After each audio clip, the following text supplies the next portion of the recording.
ako. Kaya sabi sa akin itong Ako yung bunso ko na lang, yung college ko ngayon. Tapos na yung dalawa.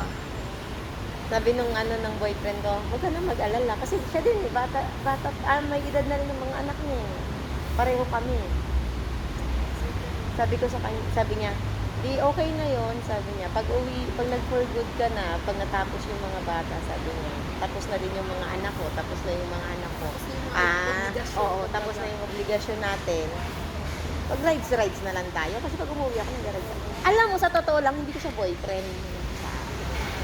Mas okay yun eh. Andun kami na, nagkasundo kami. Situationship. Nagkasundo talaga. Pinagkasunduan talaga namin. Oo. Sabi ko, Parang yung sa akin. no attachment attached. Sabi ko gano'n. No string. Sabi ko gano'n. Walang love, walang ano. Pag available ka na, umuwi ako ng Pinas, magkita tayo. Mag-date tayo. Practical! Di ba?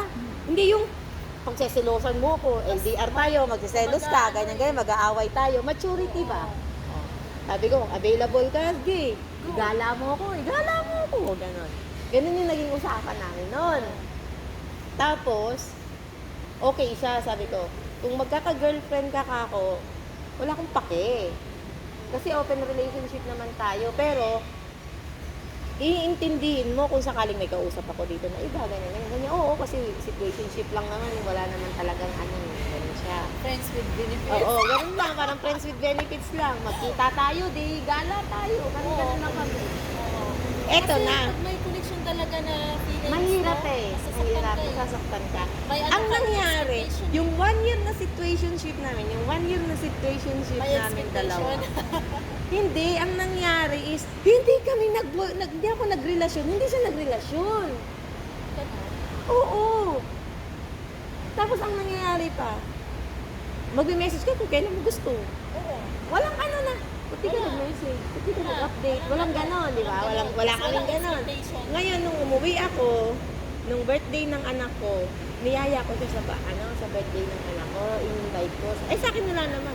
Itong pamilya ko, alam nila sa buhay nila na pag may dinala akong lalaki sa bahay, ibig sabihin boyfriend ko. Kasi never ako nagpapakilala ng lalaki na hindi ko karelasyon.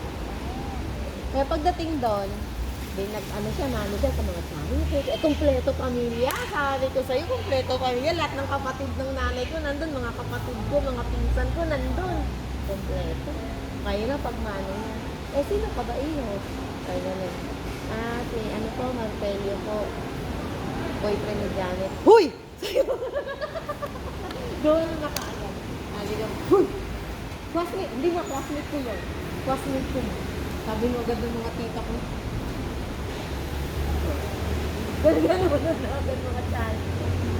Sabi ko, hindi classmate ko siya na. Tapos sabi naman niya, ay hindi ko pala ako na-briefing ni Janet. Kala ko boyfriend na sasabihin. Hindi ako na-briefing. Hindi kami nakapag-usap bago ako dumating. Umayos ka dyan na, magandang ganyan. Ngayon, ano nangyari? Binularin niya pa sa kanila. Pinakilala niya. Maganda yun. Parang Saan to, be? Sa Hong Kong? Hindi ko alam yun. Ano yan? Oo. Alam mo saan to dito? Pinakilala niya ako sa buong pamilya din, compound. Buong pamilya. Tapos, andun yung mga anak. Pagdating doon, mga classmate ko. Yung nawawala, nagtago lang pala. Mag-joja. Sabi niya, Daddy, Nanay, Daddy, sino yung kasama mo, Eka? Classmate ko, gago. Yung totoo, ano ba talaga? Sabi nung nanay niya, yung totoo ba, Mickey? Ganun, kasi palayo niya, Mickey. Ano, yung totoo ba? Classmate, magjowa kayo? Hindi ko rin alam na nagugulang din kami pareho. At least, diba? Oo. Masaya. Oo, tapos natutulog sabi ng nanay niya, natutulog kayo, katabi niyo yung mga bata. Tapos sasabihin niyo, magkaklase kayo. Ano ba talagang totoo? Nalilito nga kami na Totohanin niyo na lang. Sabi nga naman. Depende po, gaganon ba kami. Yung isa, yung parang pinsanan niya, gustong manligaw sa akin. Doon din ako nakaupo, andyan yung pinsanan niya. Upo siya sa tabi ko. Wag na. Corner na to. Ay, sabi mo classmate mo yan. Ba't binabakuran mo? Natawa ako ng tawa sa kanya. Tapos yun, naano siya nung ano daw, nung mas naging close kami nung matagal kami nagkasama sa isang bahay. Kasi pinagluluto ko, pinagkasama ko, ganyan talaga. Diyan sila Oo, kasi kaso Diyan sila may inlat pag asikaso eh. Pag maligo sila, may nakahanda na. Naka-ready na. Sabi ko, ano suotin mo? Ginaganon ko siya napag nasa banyo.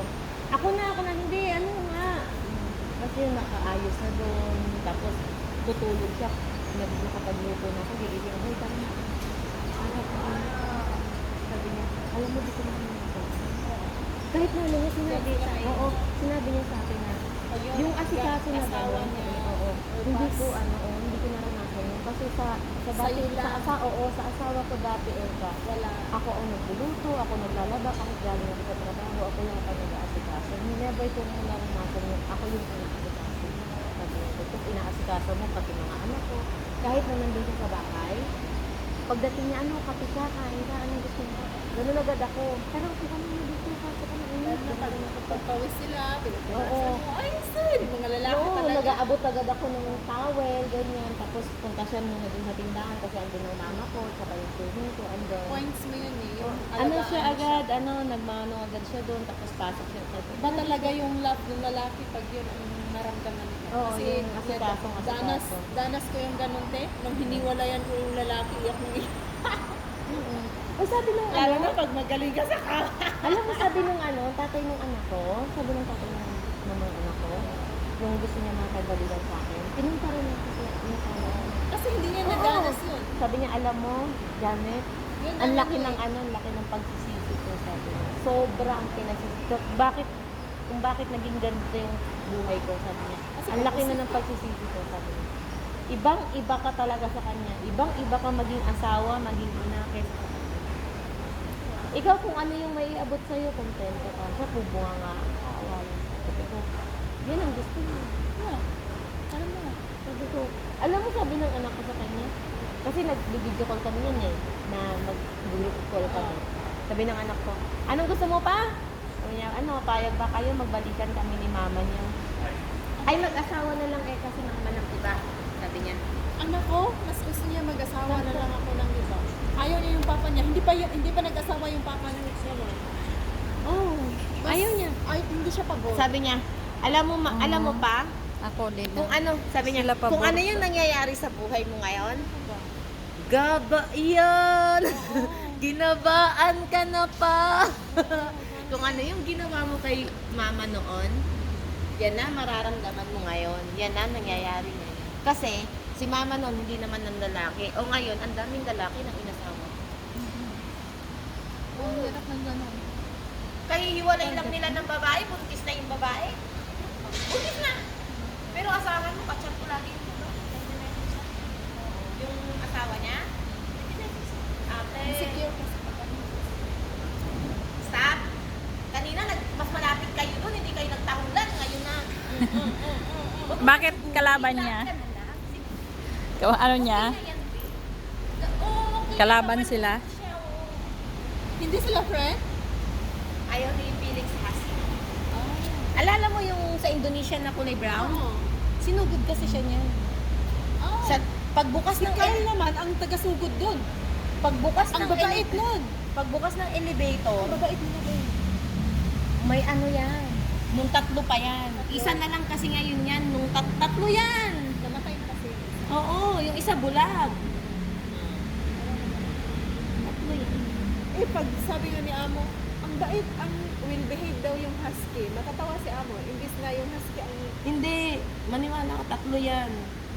Tatlo yan. Tapos, nung pagbukas ng elevator ni Sir, pag lalabas pa lang si Felix, dinambahan. Kaya nga alam mo, nung dumating ako dyan, Phobia siya. kanila ako, nakasulat agad doon, iwasan yung husky na tatlo.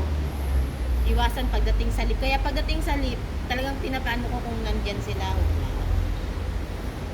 Tapos yung asong maliit na itim, na may takip, yung may parang sombrero. Yun, kinagat si amo noon.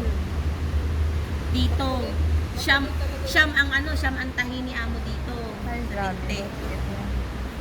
Kinagat si amo noon. Nanunugod yun. Nanunugod yun, yung itim na ano na yun, na aso. Yung may takip. Maliit lang siya, pero salbahe yun. Time to go home. Anong oras na ba? Nanay Pa nga, mag-9 pa lang. Yung papa na, ay yung anak ko kasi, sinasabihan ko na, sabihin mo naman sa papa mo na magbalik ka na lang kami. Kaya pagod na ako makipag-relasyon. Nag-post ako. Sabi ko, Alam mo ba, ano sabi niya? Huwag na, maghanap ka na ng iba. Yung Oo, boyfriend anak mo. ko ganun. Yung bang kahit Love, i-joke ko sa ate, itatry ko talaga siya. Na parang joke na may Oo. kung think one-fourth na katotohanan ba? Nakati, sabihin niya, huwag na, masabuti pang wala. Ayaw nila. Ayaw niya, sabi ko. Pero ngayong may asawa na yung papa niya, may asawa na yung papa niya ngayon. Sabihin ko, i-joke ko siya nga, love ko na rin yung papa niya. Sabi niya, ang pangit ang mukha nun? Love mo? Hindi na siya buto. Hindi talaga siya. Hello! Ako, gano'n na. Hello, hello. Ang hirap na kaya, nag-post nga ako sa Facebook, ang hirap na maglakad-lakad ngayon dito sa kalsada, lalo na dito sa Midleto. Putik na nag-picture sa akin, wala, binura ko na. Bakit? Nag-picture. May parang dito banda yun. Ano pinicturean niya? Pinicture niya, may kausap akong apam. Yung apam na yun is nagtatanong ng direksyon, te. Aba, pinasa sa akin, uy, may jowa ka na palang apam. Tang-inan. Sabi ko, nakita niyo, may dala akong market bag. Magjojowa ako ng apam. Diyan banda, sa may Bishop Play. Oo. Sino nag-picture? Yung kaibigan ko sinang sa akin, sabi, uy, nakita ka ng kaibigan ko, dyan ka pala nag-work. May boyfriend ka na palang apam. Kaya tanginan niyo ka ako. Sana na lang. Sana all na lang ako, nagkajowa ako ng apam. Sabi ko, gwapo, di ba? Kasi puti talaga. Kausap ko that time. Eh, nagtatanong ng direction. Eh, nung nakaraang araw lang, dito naman eh. Kasi pag-usap lang, Oo, alam mo, ang hirap na ngayon sa dami nagko-content creator. para lang maka-views. Tapos meron pa yung may alaga na nagwawala yung alaga, binibidyohan yung... Oo. Sana hindi na nila videohan yun. Kasi kung makikita ng ibang tao yun, nami-misinterpret. Ang hirap na magana. Tapos pag makita ng ano ba? Kaya sabi ko, Kaya nga. much better na lang talaga. Kasi nag-Facebook sa yan sila eh. boarding house ako na nananahimik sa buhay. Ah, si Kyle. Ang hirap na Bye! Kyle, ang kaluluwa ko, Kyle. Kaluluwa.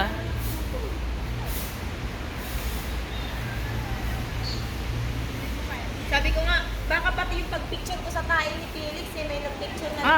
May nag-picture na. Picturean eh. Kaya Eh, nga. kailangan kong isend kay Amo.